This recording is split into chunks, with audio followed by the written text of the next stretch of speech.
Mavis is a diesel engine who works for the quarry company shunting freight cars in their sidings. She has 6 small wheels hidden by side plates just like Toby's. Mavis is young and full of her own ideas. She loves rearranging things too, and began putting Toby's cars in different places every day. This made Toby cross. He grumbled, said Mavis, and flounced away.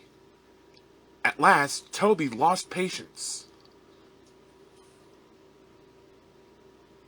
Mavis was pleased. Taking cars made her feel important.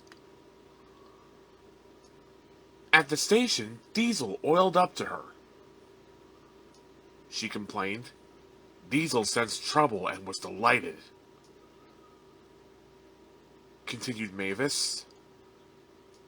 Squirmed Diesel.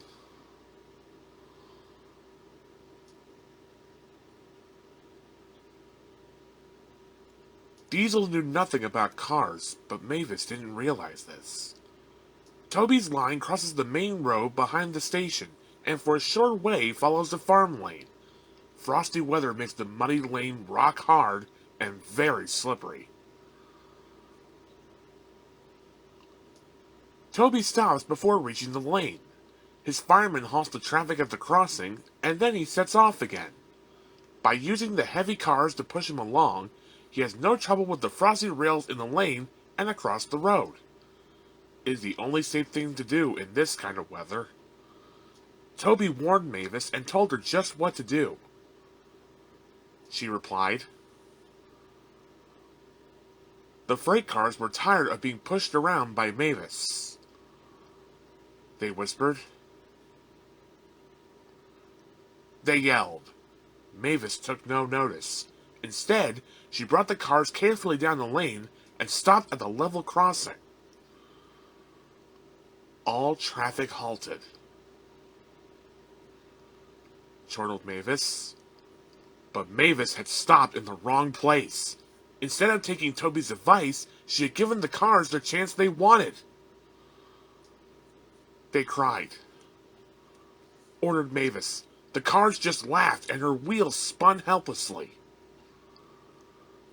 Workmen sanded the rails and tried to take away the frozen mud, but it was no good.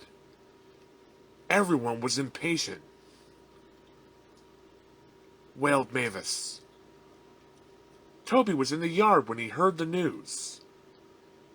He fumed. Stewed his driver. Interrupted Toby. His driver replied. Said Toby thoughtfully. He and his driver agreed that it would be best to help Mavis after all.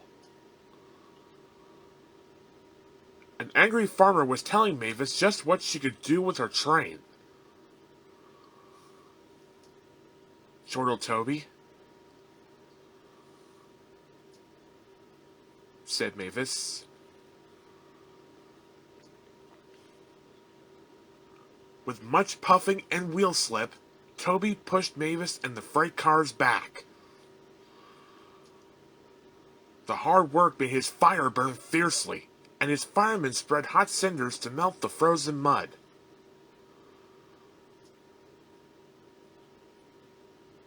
At last, they finished. Called Toby. Mavis didn't answer. She took the cars to the sheds and scuttled home to the quarry as quickly as she could.